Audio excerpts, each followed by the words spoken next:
A recently published book, Choose Life, answering key claims of abortion defenders with compassion, debunks false assertions made by the abortion industry. The book contains 20 well-informed essays by pro-life scholars, physicians, and researchers. 3 of those scholars are with the Charlotte Lozier Institute. CLI Senior Fellow and Director of Life Sciences, Dr. Tara Sander Lee's essay focused on the science of prenatal development. She writes, quote, "Sadly, so many innocent babies have been killed by abortion because they are not regarded as persons." And joining us now is Dr. Tara Sander Lee herself to discuss with us this great new book. Tara, thanks so much for joining us. In Choose Life, you say that women facing an unplanned pregnancy are told lies about the baby growing inside of them. Could you elaborate on that for us? Yeah, absolutely. So sadly, millions of babies have been aborted because the abortion industry works very hard to lie to these women, to the fathers, to the families, and in trying to convince them that the unborn child is not a real human being growing inside the mother's womb, that this is not a human being with hands and fingers and toes and a heartbeat. So they work very hard to convince the public and mothers that come in, especially they're facing an unplanned pregnancy, that this is just a clump of cells, and to ignore the true science that this of the humanity of the unborn child. And so it's really it's really sad that there are so many lies and misinformation. I mean, we don't have to look far. The New York Times, NPR, a lot of liberal mainstream media is working very hard to convince the public that the unborn child is not a real human being. And we just know that that's not the truth. Science tells us that that's not the truth. Yes, and speaking of misinformation, one interesting fact that you noted is the reality that Planned Parenthood, the nation's largest abortion provider, dehumanizes preborn babies regularly. You point out that they avoid using the word baby at all costs when referring to an unborn child, and instead they refer to babies as pregnancy tissue. Can you speak to the power of words when it comes to things like this? Yeah, so words are so incredibly important, especially for a woman that's coming in with an unplanned pregnancy and she's scared and she has a lot of doubts and she's not sure what to do. The words that are being used in that moment are so important.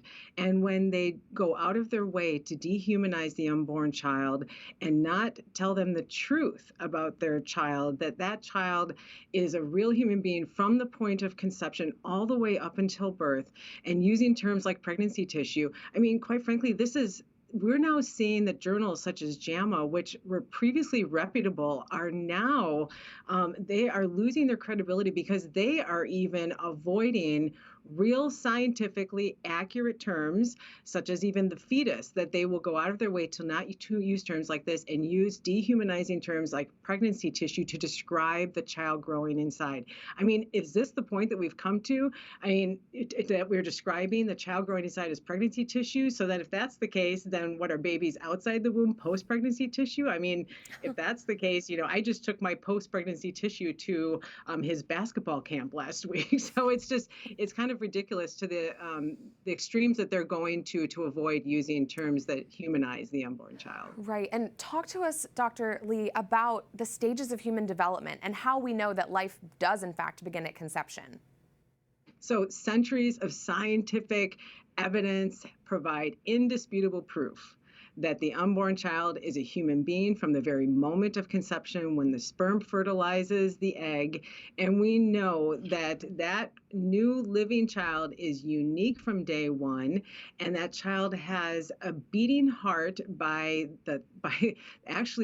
3 weeks and 1 day post-conception. That's just during the 6th week of gestation in pregnancy. And not only is the heart is beating rhythmically at about 100 beats per minute. We know that the child has their fully developed hands, fingers, toes, feet that are even wiggling by 8 weeks after conception, and that baby actually has over 90% of the bodily structures already in place by that very early stage in the first trimester. The babies feel pain from as early as possibly 12 weeks. So it's just remarkable. And that's not even to mention all the behaviors that we know because of ultrasound. We know that babies can suck their thumb, and they actually have a preference for whether they're left-handed or right-handed by 15 weeks.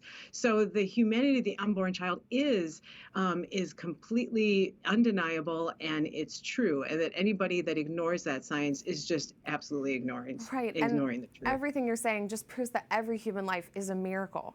Tara, for our last question, could you speak to the importance of having a book like this, where people focused on all different specialties can come to the same conclusion that abortion kills an innocent life and truly has no place in our society? Yeah, absolutely. Because, I mean, as we talked earlier, if we use these dehumanizing words, it creates doubt in the women. This is just used as a way to salve these extreme abortionists. They're soothe their own conscience and extreme position on abortion. And so a book like this is such an important resource at such a time as this. It allows people to really equip themselves for the battle that is ahead. I mean, we are hopeful that the Dobbs decision will rule in favor of Mississippi, that will protect unborn life as early as 15 weeks, and hopefully even return it back to the states. So when people hear all the misinformation and lies that are out there, this book is such an important resource so that people can equip themselves and then speak that truth in love to so many people that need to hear the truth, and in a culture that desperately needs to hear about what the true science says about the undeniable humanity of these unborn children.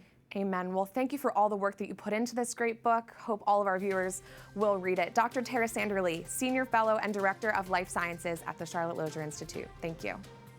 Thank you.